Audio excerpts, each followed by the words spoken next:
Raiders release DT Christian Wilkins. Impact on the 2025 season. Imagine the shockwaves that rippled through the NFL community when the Las Vegas Raiders announced the release of defensive tackle Christian Wilkins. This move, made on July 24th, 2025, was not just a routine transaction. It was a strategic decision aimed at steering the franchise towards a brighter future. The Raiders, known for their unwavering commitment to excellence both on and off the field, have made it clear that this decision was necessary for the team's forward momentum. But here's where it gets controversial. The organization cited a lack of a clear path or plan for Wilkins' future return to play as the primary reason for his release. This begs the question: was this decision purely performance-based, or were there underlying factors at play? And this is the part most people miss. The timing of this release is crucial, as the Raiders are gearing up for the new season. With training camp practices already underway, the team is focused on preparing for the challenges ahead. This move allows the Raiders to reallocate resources and potentially bring in new talent that can better contribute to the team's goals. The Raiders have been quite active in the offseason, making several key transactions. They signed 5 free agents and waived 4 players ahead of the first 2025 training camp practice. This flurry of activity includes notable additions like Jamal Adams and Philip Dorsett, who bring a wealth of experience and skill to the team. In another significant move, the Raiders signed second-round pick W.R. Jack Beck, who had an impressive 2024 season with 62 receptions for 1,034 yards and 9 touchdowns, owning him second-team All-Big 12 honors. The team also welcomed linebacker Jermaine Pratt, who was acquired in a corresponding move that saw the waiving of safety Jonathan Sutherland. A.J. Cole, the Raiders punter, was rewarded with a multi-year extension, recognizing his outstanding performance as a 2-time Associated Press first-team All-Pro and 3-time Pro Bowl selection. The Raiders also made a strategic hire by naming Brandon Hunt as the Vice President of Player Personnel. Hunt, who previously served as the Senior Director of Scouting for the Philadelphia Eagles, brings a wealth of experience and a keen eye for talent to the organization. The Raiders continued their roster-building efforts by signing third-round pick C.B. Darian Porter, who played 6 seasons at Iowa State and tallied 51 tackles, 2 tackles for loss, 3 interceptions, and 6 passes defended. In a corresponding move, the team added 6 players and waived or released another 6, showcasing their commitment to building a competitive roster. The Raiders also signed 4th-round pick W.R. Dante Fortin Jr., who had an impressive 2024 season with 26 receptions for 661 yards and 6 touchdowns, leading the FBS in yards per reception and receptions of 50-plus yards.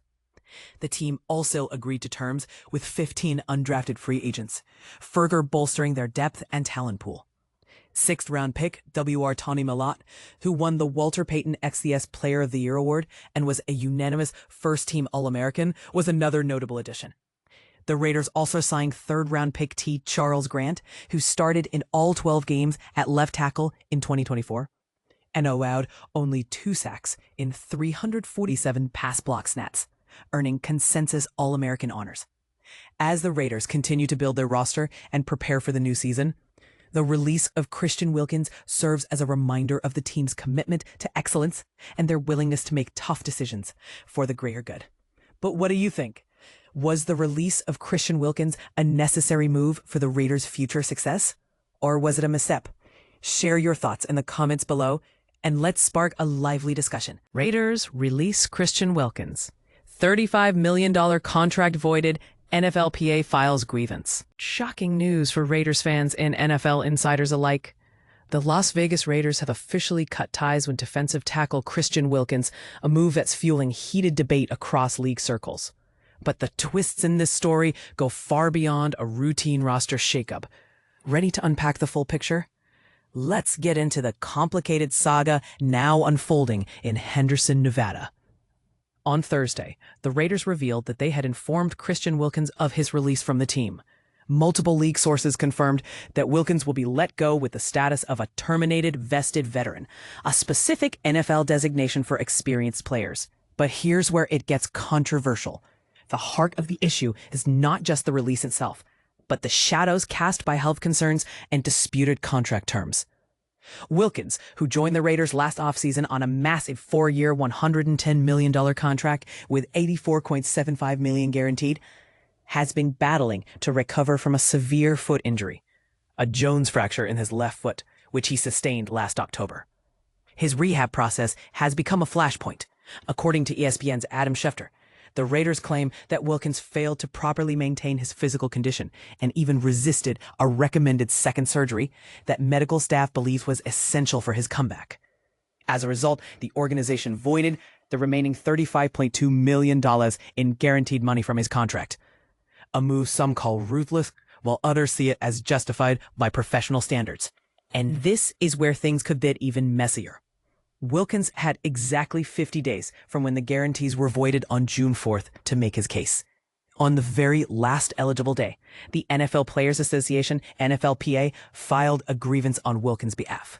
The union isn't commenting publicly yet, but it's expected that the next phase will involve a formal hearing.